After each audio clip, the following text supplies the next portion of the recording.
찬양의 은혜 많이 받으셨죠? 네, 은혜를 이미 다 받은 것 같아요. 말씀에 또 큰 은혜 주실 줄 믿습니다. 오늘 말씀의 제목이 주보에서 조금 앞에 붙여져서 스크린에는 제목이 떠 있습니다. 여러분 제목 한번 따라해 보시겠습니다. 요한, 사랑의 사도가 된 우레의 아들. 네, 복음이 펼쳐지다 8번째 시간이 됩니다. 우레의 아들 그랬습니다. 우레, 지금 우레가 칠 것 같기도 해요. 날씨가 그렇죠? 네, 옛날에는 우레 그랬는데 한자 번역을 해가지고 근데 우리 고유말이 우레가 맞다 해서 요즘은 우레는 잘못된 말이고 우레가 맞습니다. 천둥과 같은 용어가 되지요. 사랑의 사도가 된 우레의 아들, 누가 그렇게 됐다고요? 요한이 그런 사람이다 라는 말입니다. 요한에 대한 말씀입니다. 우리 마태, 마가, 누가 요한으로 가는데 요한은 이 요한복음을 쓴 요한, 이 요한은 누구일까요? 성경 어디에 나올까요? 요한복음을 보면, 여러분 요한복음 성경 가지시면 요한복음을 우리 한번 찾아보시겠습니다. 잠시 요한복음을 이렇게 가서 보시면은 요한이 쓴 요한복음이구나. 그렇죠? 마태가 쓴 마태복음, 마가가 쓴 마가복음. 너무 쉽죠? 누가가 쓴 누가복음, 요한이 쓴 요한복음, 사도가 쓴 사도행전은 아니고 그렇습니다. 네, 요한이 쓴 요한복음인데 요한복음 1장을 가서 보시면 요한복음 1장에 이렇게 보시면 요한이 나오네요. 1장 15절에 요한이 그에 대하여, 이 요한이 그 요한일까요? 이 요한이 아닙니다. 네, 20절에 또 보시면 나오네요. 요한이 드러내어 말하고, 뭐 요한도 나오고, 또 29절에도 보시면 이튿날 요한이 예수께서, 32절에도 요한도 나오고 35절에도 요한이 나오고 40절에도 뭐 요한의 말을 듣고 막 요한이 많이 나오는데, 이 모든 요한은 우리가 지금 얘기하는 사랑의 사도 이런 요한이 아닙니다. 요한복음을 쓴 요한이 아닙니다. 이 요한은 어떻게 일컬어지는 요한이냐면 세례 요한입니다. 근데 이 요한이 아닙니다. 그러면 요한은 어디에 나오는가? 이 요한복음을 쓴 요한은 어디에 나올까? 이 요한이 말이에요. 요한복음만 쓴 것이 아니고 요한복음도 쓰고 편지도 썼습니다. 요한 1서, 2서, 3서. 그 다음에 마지막 날에 이루어질 일에 대한 예언한 요한 계시록도 썼습니다. 그런데 요한복음을 이렇게 쭉 읽어보면 이 요한복음을 쓴 사도 요한의 이름은 안 나옵니다. 여기에는 사도 요한이 안 나옵니다. 이름이 안 나옵니다. 사도 요한이 안 나오는 게 아니고 스토리 안에 사도 요한은 있지만 이름은 안 나옵니다. 또 요한 1서, 2서, 3서는 편지인데도 사도 요한의 이름이 발견되지 않고요. 요한 계시록에 가면 사도 요한이 자기 이름을 거기에 씁니다. 그래서 요한 계시록에는 그 이름이 나오는데, 자 그러면 요한이 그런 이 성경을 쓴 것을 어떻게 알 수 있는가? 어떻게 알 수 있을까요? 그래서 지난 시간에 혹시 조금 어려울 수 있었을지 모르지만 성경에 나오는 내용을 가지고 성경이 이렇게 쓰여졌습니다라는 것을, 그래서 이거 한 번은 설명을 좀 해야 되겠다 해서 설명을 드렸는데, 성경은 어떤 말씀이라고요? 사람이 쓴 하나님의 말씀이다. 그래서 역사 속에 이 성경은 있습니다. 사람들이 하나님께서 쓰게 하셔서 성령의 감동으로 성경을 기록을 했고, 그래서 요한이 이 성경들에게 썼고요. 그것을 그 사람들이 다 알았고 그 시대 사람들이 다 알았어요. 사도 요한의 제자들이 있고, 예를 들어서 파피아스 같은 이런 그 지도자 같은 경우에는 요한을 잘 알아서 만나고 뭐 이런 그런 사람들이 많죠. 요한의 제자가 또 교회를 세우고 그렇게 했기 때문에. 그래서 지금은 뭐 옛날 일이지만 당시에 이 성경을 이렇게 쓰면서 요한이 쓰고 또 제자들이 알고 그것이 또 이렇게 전해지고, 그래서 요한복음, 요한 1, 2, 3서, 요한계시록이 요한이 썼다는 것은 너무나 확실한 역사적 사실이고, 또 이게 보면 요한이 이렇게 썼구나 하는 것을 그 속에서도 알 수 있어요. 그런 내용을 우리가 조금 이제 보겠습니다만 오늘 이 사도 요한입니다. 세례 요한 아니고 사도 요한에 대해서 우리가 상고하고 은혜를 나누려고 하는데, 요한은 어떤 인물이었을까? 참 은혜되는 내용이 많습니다. 우리가 또 아브라함을 보면서 참 아브라함이 이렇구나, 믿음의 조상 아브라함, 축복의 조상 아브라함 보면서 도전을 받고 은혜를 받죠. 또 다윗 같은 사람 얼마나 많은 스토리가 있어요. 보면서 또 은혜를 받고, 사무엘도 그렇고 그런 성경에 그런 인물 내용이 많은데, 이 사도 요한은 그러면 어떤 인물이었을까? 어떤 유형의 사람이었을까? 사도 요한 여러분 어떤 사람이었으리라고, 어떤 사람이었다고 여러분 아시고 생각하십니까? 그런데 사도 요한에 대해서는요, 특별히 좀 양극단의 그런 평가가 있어요. 이런 사람이다, 또 이런 사람이다. 양극단의 평가가 있어요. 양극단의 평가가 있는 이유가 있고, 그것이 은혜가 되는 내용이에요. 그게. 네? 여러분 그런 거 해보신 적이 있으세요? MBTI 검사? 사람들 성격 유형 검사라는 건데, 그게 16개 이렇게 쭉 설문을 따라서 하다 보면은 16개 그 성격 유형이 나와요.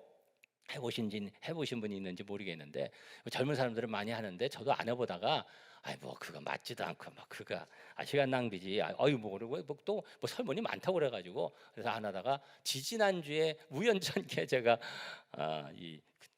저 스마트폰에 거기 들어가가지고 따라서 하다 보니까 괜히 시작했다, 이거 끝이 안 나냐고 그냥 막 이렇게 해봤는데, 그랬더니 제 성격 유형이 뭐가 나왔냐면은 ENFJ가 나오더라고요. E라는 것이 엑스트로버티브라는 외향적 그런 얘기예요. 그래, I로 하면은 인트로버티브에서 내향적 사람이다 그렇답니다. 그 다음은 잘 모르겠고, 전 ENFJ인데 그 어떤 사람이냐면 설명이 많아요. 이게 정의로운 사회 운동가. 근데 목사는 없고 카리스마를 갖고 청중을 압도하는 타입 이런 거 나와요. 그런데 그러니까 제 유형은 그렇더라고요. 제 유형은. 그래서 한국 사람 중에서 제일 없는 타입이에요. 제 타입이. 16개 유형 중에 16위 제일 적은 타입. 세계 인구의 약 2%가 이 유형에 속하며 이렇게 나오더라고요. 네, 궁금하신 분은 어떤지 한번 해보시고 그렇게 조금은 의미가 있는 것 같다 이런 생각을 하는데, 그런데 이제 그걸 하고 나서 제가 이걸 보고서는, 그러면 제가 저의 성격 유형에 대해서 얼마나 동의를 했을까? 여러분들이 그 유형을 보고 목사님 맞아 이렇게 생각할 수도 있겠지만, 저는 글쎄 그렇게 생각을 합니다. 글쎄, 제가 그렇게 단순하지 않잖아요. 사람이 그렇게 단순한 존재가 아닙니다. 그래서 그래 일각에는 좀 맞는 부분이 있지만 그렇게 단순하지는 않다, 이런 생각을 저는 했습니다. 자, 그런데 사도 요한은 그러면 어떤 사람이었을까요? 사도 요한을 그 MBTI 검사로 해가지고 아마 그 성격의 그 유형으로 구분을 했다면 I 쪽으로 갔을지, 그런데 이쪽이었다, 저는 그런 생각을 합니다. 근데 이게 굉장히 극명된 그런 판단이 있어요. 그래서 이 사도 요한이라는 사람에 대해서 참 사랑스럽고, 그다음에 또 유약하고 이런 쪽 그런 이미지로 사도 요한을 보는 경향이 한쪽에 있습니다. 그것을 대변하는, 그것을 투영하는 그런 그림도 있고, 또 그런 그림이 사람들에게 영향을 좀 미치기도 하고 그런 부분도 있어요. 제가 여러분에게 그래서 그림을 하나 보여드리려고 합니다. 아주 익숙한 유명한 그림인데요. 여러분 보시면 아실 수 있어요. 그림 한번 보여주세요. 뭐죠? 누가 그렸나요? 레오나르도 다빈치가 그린 유명한 최후의 만찬입니다. 이게 르네상스 고전 양식의 최초 작품으로 평가받는, 이제 구도나 이런 것이 여기 이상하게 숨어 있다 이렇게 얘기하는 사람도 있지만, 어쨌든 아주 대표적인 레오나르도 다빈치의 아주 대표적인 명화, 성화 요한이다라고 하는 그림입니다. 자, 그런데 여기 이제 보여드리는 이유가 있어요. 이 그림을 보여드리는 이유가 우리가 마태, 마가, 누가, 요한인데 마태가 예수님의 제자잖아요. 사도잖아요.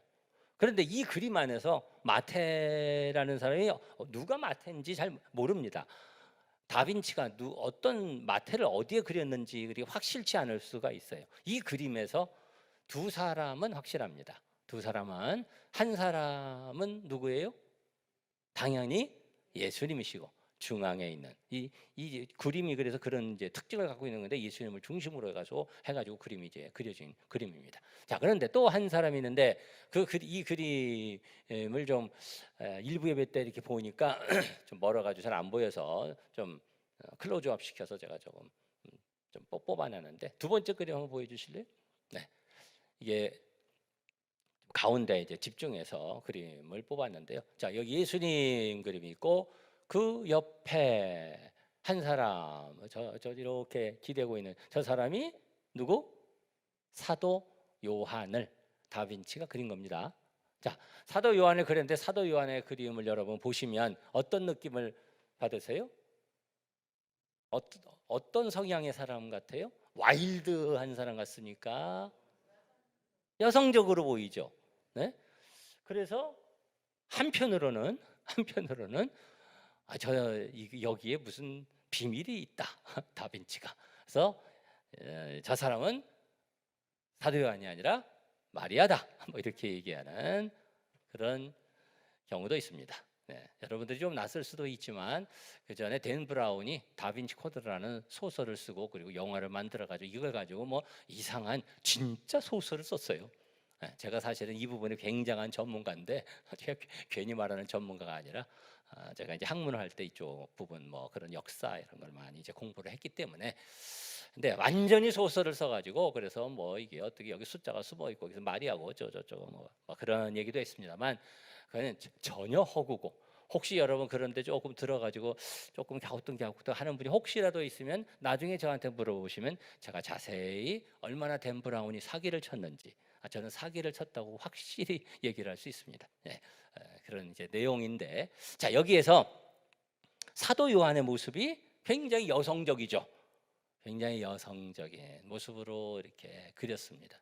그래서 당시에 요한에 대한 그런 어떤 이미지가 투영이 됐고 또 이런 이미지 이런 이제 그 유명한 그림이잖아요. 그러다 보니까 이런 것이 사람들에게도 영향을 미쳐가지고 사도 요한은 이런 사람이다 이렇게 생각하는 경향이 있습니다. 그런데 이 그림은 그냥 이 다빈치가 그냥 상상을 해서 그린 거예요.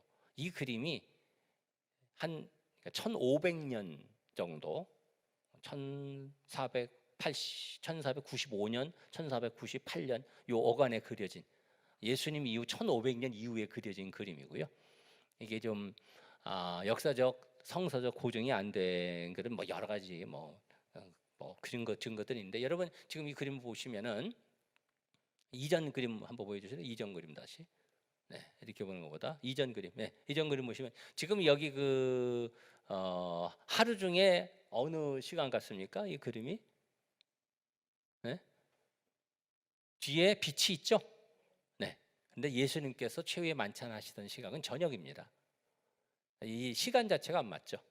그리고 여기 사도 요한이 이렇게 기대어 있는데 원래는 저렇게 기대어 있는 것이 아니고 예수님의 가슴에 의지한 그런 기댐이었거든요. 성경적 기록이. 그렇기 때문에 당시에 식사들을 어떻게 했냐면 이렇게 기대서 하거나 또는 이렇게 여러분 그렇잖아요. 오른손잡이도 있고 왼손잡이도 있잖아요. 그래서 이렇게도 기대되고 이렇게도 기대했는데 그래서 그것을 추정을 해보면 예수님은 이렇게 예를 들어서 이렇게 그 다음에 사도 요한은 반대로 기대해서 이렇게 어긋맞겨지는 그래서 예수님 가슴에 머리가 가게 되는 그런 형태였을 것입니다. 근데 성경적으로는 그래요. 그러니까 그런 고증이 전혀 안 들어가 있는 거고 이것은 그냥 다빈치가 상상을 해서 그린 그림입니다. 근데 나름대로의 그 요한에 대한 이미지가 투영이 되고 사람들이 요한에 대해서 그런 생각을 이제 했던 거죠.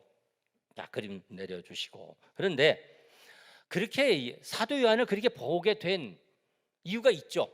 그것은 요한복음에 보면 요한이 스스로를 뭐라고 어떤 사람이라고 일컬었냐면 예수님의 사랑하시는 제자라고 스스로를 일컬었습니다. 요한이 요한복음에 보면 여러 사도들 이름이 다 나오는데 한 사람 이름이 안 나와요. 그 사람이 사도 요한이에요. 아주 중요한 사도인데, 그런데 사도 요한이 스스로를 뭐라고 불렀냐면 기록에 예수님의 사랑하시는 제자 이렇게 거기에 썼어요. 그리고 예수님의 가슴에 의지하여 예수님께 물었던, 그러니까 이런 사람이다, 그렇게 이제 표현을 한 건데, 그런데 사도 요한이 스스로를 예수님의 사랑하시는 제자 이렇게 기록한 것은 나중에 요한복음을 기록하면서 스스로를 그 당시를 회상하면서 사도 요한이 자신을 그렇게 표현한 거예요. 예수님의 사랑하시는 제자였어 내가, 이렇게 표현을 한 거예요. 그래서 사도 요한이 정말 어떤 사람이었는지, 그리고 어떤 사람이 되었는지를 우리가 말씀 속에서 잘 분별을 해볼 필요가 있습니다. 이 사도 요한은 원래 어떤 사람이었냐면요, 성격이 불같은 사람이었습니다. 성격이 급한 사람이었습니다. 그리고 사람에게 이렇게 그 밑에 있는 거를 못 참는, 자기의 이름을 내고 높이 앉기를 원했던 그런 사람이었습니다. 그리고 좌우가 분명했던, 옳고 그름이 분명했던, 그래서 모든 것이 대비예요. 모든 것이 대비. 그의 글에 보면 그런 것들이 나타나고 있는데, 모든 것이 대비가 돼서 극단적 이원론 영지주의와 관련이 있다라고 얘기할 정도의 그런 것들이 많이 있어요. 예를 들어서 요한복음에 보면 이런 이제 대비가 나오는데, 빛과 어두움, 진리와 비진리, 선과 악, 믿는 것과 믿지 않는 것, 보는 것과 소경되는 것, 아는 것과 모르는 것, 위 하늘의 것과 아래 땅의 것, 구원과 심판, 생명과 사망, 영생과 멸망. 여러분 어느 쪽이세요? 요한은 그것을 극명하게 딱 대비해서 드러내고 있고 선포하고 있고, 이런 아주 극명한 대립 구조들이 나와요. 그래서 요한은 소위 흑백 논리가 분명했던 사람이었습니다. 그래서 그의 글을 보면, 그의 글은 쉽지만 쉬운 헬라어를 썼어요. 그런데 그 철학은 굉장히 깊고 생각은 깊고 굉장히 논리적이고 조직적이고, 그러면서 굉장히 강한 메시지를 주고 있고, 그 사람은 자신이 그 성격 자체가 좀 그랬어요. 그래서 성경에 보면 요한에 대한 기록들이 이제 나오는데, 요한에 대한 기록들은 다 그런 기록들이에요. 유명한 사건이 오늘 먼저 본문 우리 예수님 사도들 쭉 이렇게 나오는 말씀이거든요. 거기에 보면 예수님께서 이 야고보와 요한, 형제인데 야고보와 요한에게 이름을 지어 주셨는데 별명을 지어 주셨다고 했습니다. 무슨 별명? 이것이 오늘 제목이죠. 우레의 아들이라는, 보아너게가 이제 우레의 아들이라는 뜻인데, 우레의 아들, 너희들은 우레의 아들이야. 우레의 아들들이야. 천둥의 아들들이야. 그렇게 별명을 지어 주셨고요. 아니 오죽했으면 예수님께서 그 사람의 성품을 너무나도 잘 아시는 예수님께서 요한에게, 야고보와 요한에게 그 별명을 지어 주셨겠어요. 너희들은 천둥, 벼락 같은 놈들이야. 천둥의 아들들, 우레의 아들들, 그런 별명을 붙여 주셨고요. 그래서 예수님이 이제 전도하시면서 사마리아 땅을 지나가시려고 하는데, 거기 사마리아 사람들이 예수님 가시는 것을 막습니다. 못 가게 막으려고 합니다. 그때 이 야고보와 요한이 뭐라고 그러냐면, 예수님, 저희가 하늘로부터 불을 내려서 저놈들을 멸하기를 원하십니까? 그렇게 예수님께 묻습니다. 못 참는 거죠. 불을 때릴까요? 네? 당장 멸할까요? 성격이 그런 사람이었습니다. 하루는 요한이 예수님께 찾아와서 예수님께 말합니다. 선생님, 우리를 따르지 않는 사람들이 있는데 주님의 이름으로 막 귀신을 쫓아내고 그러는데, 우리를 따르지 않아서 절대 이제 다시는 이런 일 하지 말라고 제가 금했습니다. 그렇게 요한이 예수님에게 보고합니다. 예수님께서 야 그러지 말아라 그렇게 하는 거 아니다 하면서 예수님께서는 품어주셨어요. 요한은 배척하고 저놈들이 우리 안 따라와요 그래서 하지마 그랬습니다. 아니다 그러는 거 아니다 예수님께서는 품으셨고요. 질투심 명예욕이 대단했던 사람이었어요. 그래서 예수님께서 이제 십자가 지시려고 예루살렘으로 들어가시는데 그런 상황에서 이 야고보하고 요한이 예수님께 뭐라고 요청을 하냐면 예수님 하나님의 영광으로 오실 때에 저희를 예수님 우편에 예수님 좌편에 앉혀 주시옵소서. 예수님께서 십자가 지신다고 이제 예루살렘으로 들어가시겠다고 말씀하시는데 나와가지고 하는 얘기가 예수님 우편에 예수님 좌편에 앉혀 주시옵소서. 제자들이 또 그 소리 듣고서 말이에요. 저놈들이 그냥 저런 소리 한다고 그러면 그냥 쑥은다고 말이에요. 막 싸우고 막 그러는 거예요. 네? 겸손과 관계가 먼 자기 과시욕, 자기 성취욕이 강했던 사람, 그리고 끈기가 없었던 사람, 불같은 성격의 그런 소유자였습니다. 그런데 그들이 야고보와 요한이 그리고 요한이 우리가 지금 말하는 요한이 달라집니다. 변화됩니다. 새로워집니다. 어떻게 변화됩니까? 그가 스스로를 예수님의 사랑하시는 제자. 그 사랑하시는 제자라는 말은 원래 무슨 말이냐면 사랑을 계속 받고 있었다는 그런 말이거든요. 예수님께서 그렇게 계속 사랑하셨던 제자, 자기를 얘기하면서 예수님의 사랑하시는 제자, 그렇게 자기를 고백하고요. 그의 편지에 보면 사랑이 가득 들어 있어요. 그래서 요한일서 같은 데 보면 사랑하는 자들아 사랑에 대한 얘기를 많이 하고 있고 요한 3서에 보면 유명한 말씀 있죠. 사랑하는 자여 내 영혼이 잘됨같이 뭐죠? 내가 범사에 잘되고 강건하기를 내가 간구하노라. 사랑하는 자여 사랑이 가득하고 그래서 그의 편지를 보면 그의 예수님과 다닐 때의 그 모습하고 너무 다른 거예요. 예수님과 함께 다닐 때 예수님 앞에서 했던 일, 말했던 거, 예수님이 그들에게 별명 지어주셨던 거 이런 거 보면 뭐 성격이 대단한 사람이야. 급하고 그냥 올라가기를 원하고 그냥 막 그냥 벼락을 때린다고 그러고 막 그냥 그런 사람들인데 그런데 요한의 글을 보면 그런 사랑의 사도가 돼서 변화된 모습 그런 모습을 우리가 볼 수 있어요. 예수님 안에 사도 요한이 그렇게 변화됐습니다. 변화된 거죠. 그러면 요한이 어떻게 그렇게 변화되었는가? 여기에 일반적 영적 원리가 있습니다. 그래서 오늘 말씀의 제목을 말이에요. 제가 이 말씀의 제목을 유래의 아들에서 사랑의 사도로 이렇게도 잡았다가 사랑의 사도가 되는 우리의 아들 이렇게 이제 잡았습니다만 그런데 이런 제목도 제가 생각을 해봤었어요. 한번 따라해 보실까요? 사랑받은 사도에서 사랑하는 사도로, 사랑받은 사도에서 사랑하는 사도로 변화된 요한이 그렇게 변화된 거거든요. 어떻게 그런 변화가 일어났는가? 이것은 신앙적인 변화, 예수님 안에 일어나는 변화입니다. 신앙적인 변화, 예수님 안에 일어나는 변화는 이렇게 일어납니다. 세 가지 중요한 요소를 여기서 발견할 수가 있는데 첫 번째는 무엇일까요? 한번 따라해 보실까요? 사랑. 사랑입니다. 사랑 안에서 변화가 일어납니다. 사도 요한이 예수님의 사랑 안에 변화가 된 겁니다. 그래서 그가 그렇게 고백을 한 거예요. 예수님의 사랑하시는 제자. 예수님의 사랑을 내가 계속 받았고 그 안에서 변화된 거죠. 일반적 원리죠. 신앙적 원리고 일반적 원리입니다.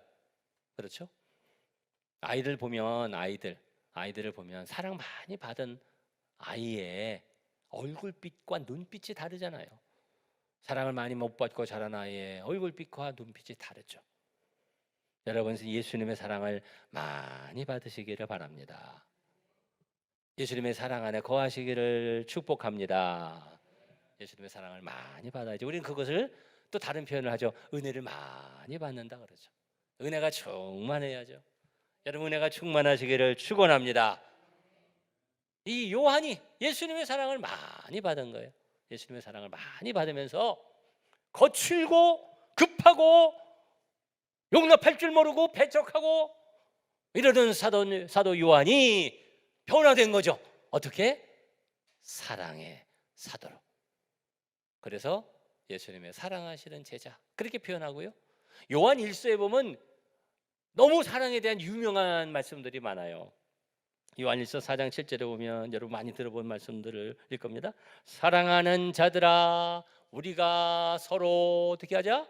사랑하자. 사랑은 하나님께 속한 것이니 사랑하는 자마다 하나님으로부터 나서 하나님을 알고 사랑하지 아니하는 자는 하나님을 알지 못하나니 이는 하나님은 사랑이심이라. 사랑하지 않는 사람은 하나님 모른다는 거예요. 그 하나님 사랑을 받았는데 어떻게 사랑하지 않을 수 있어요? 여러분 서로 사랑하시기를 바랍니다. 요한일서 4장 11절 말씀 보면 사랑하는 자들아 하나님이 이같이 우리를 사랑하셨은즉 우리도 서로 사랑하는 것이 마땅하니라.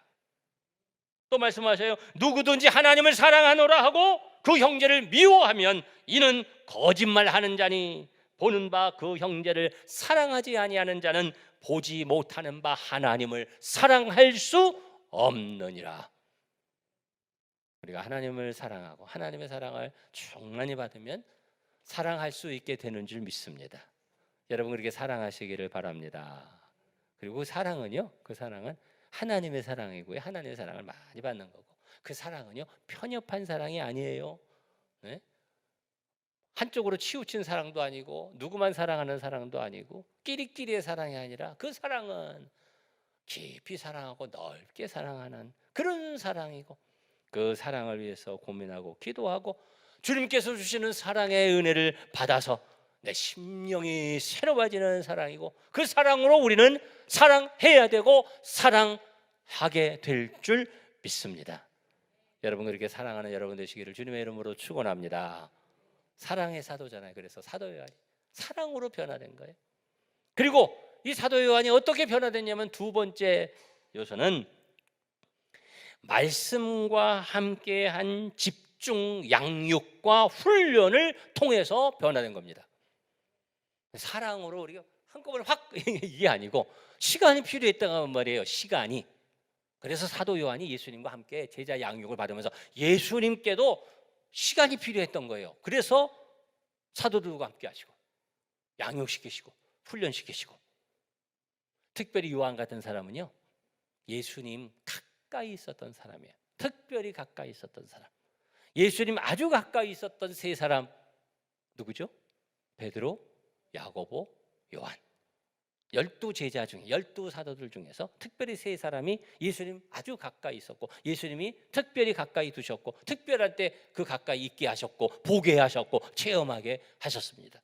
그 중에 요한이 시간적으로도 그렇고 또 물리적으로도 가까이 옆에 있었던 요한이었습니다. 그래서 요한은 예수님 아주 초기 때부터 예수님과 함께 했고요. 훈련을 받았고 그래서 회당장 야이로의 딸이 죽었어요. 예수님께서 세 사람만 그 회당장 야이로의 딸을 살리시는데 세 사람만 데리고 들어가셨어요. 누구? 베드로, 야고보, 요한. 예수님께서 높은 산에 올라가셔서 변화되십니다. 세 사람만 데리고 올라가셨어요. 누구? 베드로, 야고보, 요한. 감람산에서 성전을 대하여 앉으셔가지고 이 예루살렘이 멸망되고 그리고 세상 끝에 대해서 예수님 이제 예언을 하시는데 그때 예수님께 사람들이 몇 명이 나와가지고 예수님께 묻습니다. 예수님 언제 이런 일이 있겠고 그때 어떤 징조가 있겠습니까? 그렇게 묻는데 그때는 네 사람이 나옵니다. 베드로, 야고보, 요한, 그 다음에 안드레. 네 사람이 베드로와 안드레와 야고보, 요한.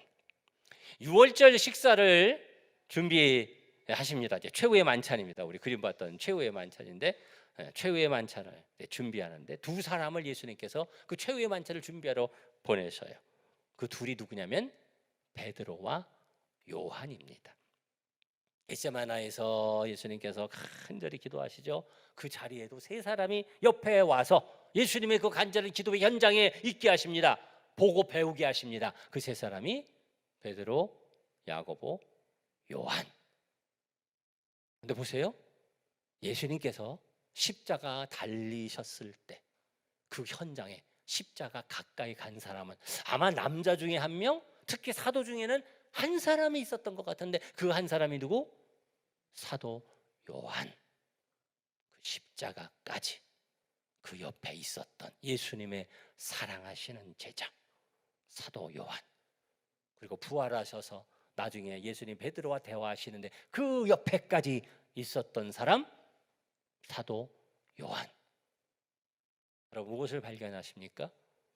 사도 요한은요, 예수님께서 그렇게 하셨고 사도 요한은요, 예수님 가까이, 언제나 가까이 있었고 가까이 하기를 원했고 끝까지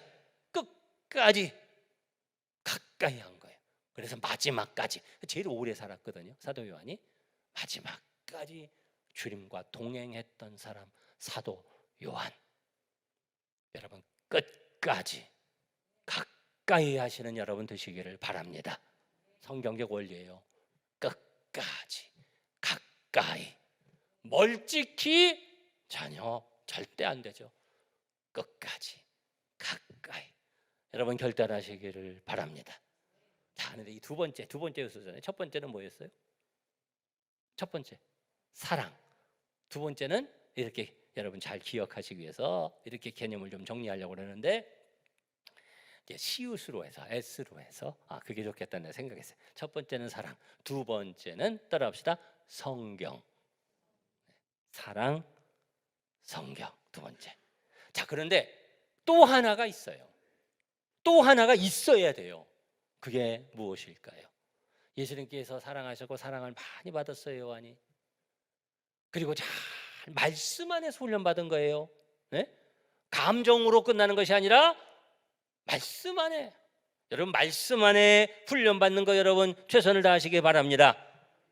그래서 주보에도 이제 공지가 나왔는데 여러분 말씀도 이제 성경 공부도 하고 이제 후반기에는 지도자 리더들도 훈련을 시키고 말씀 안에서 훈련이 돼야 돼요. 그냥 내 생각대로 하면 안 돼요. 준비가 돼야 돼요. 예수님께서 그렇게 말씀으로 훈련시키셨거든요. 성경 안에서 훈련받고 잘 훈련받고. 자, 그런데 요한이 예수님의 사랑 많이 받았어요. 훈련도 잘 받았어요. 그런데 여전히 약했습니다. 마음은 원이로되 육신이 약하구나. 약했어요. 그런데 달라졌어요. 변화됐어요. 어떻게? 성령 받아서. 할렐루야. 그래서 사랑, 성경, 그 다음에 성령. 아멘. 성령 받았죠. 능력 받았죠. 새로워지고 힘을 얻고. 그래서 이제는 주님께서 기뻐하시는 사역을 위해서 생명 다해서 헌신할 수 있는 사도 요한으로 완전히 달라지는 역사를 경험하게 된 줄 믿습니다. 사도 요한에게 그런 변화가 이루어졌고요. 그래서 우리가 이 성경을 보면 요한의 그 두 가지 모습을 다 보는데 한쪽에서는 막 거칠고 그냥 아이고 못 참고 그냥 막 높아지려고 하고 무시하고, 그런데 한쪽에서는 부드럽고 사랑으로 충만하고 그냥 입에서 나오기만 하면 사랑. 어떻게? 예수님의 사랑으로, 성경 말씀 안에서, 그리고 성령의 은혜로 변화됐습니다. 우리는 이렇게 신앙생활을 하는 겁니다. 이렇게 신앙생활을 해야 될 줄 믿습니다. 여러분 예수님의 사랑 많이 받으시고 예수님의 사랑으로 넓게 사랑하시고 말씀으로 충만하시기를 바라고 성령 충만 은혜 충만 받아서 계속 변화되고 계속 성장하는 삶을 살아가시기를 주님의 이름으로 축원합니다.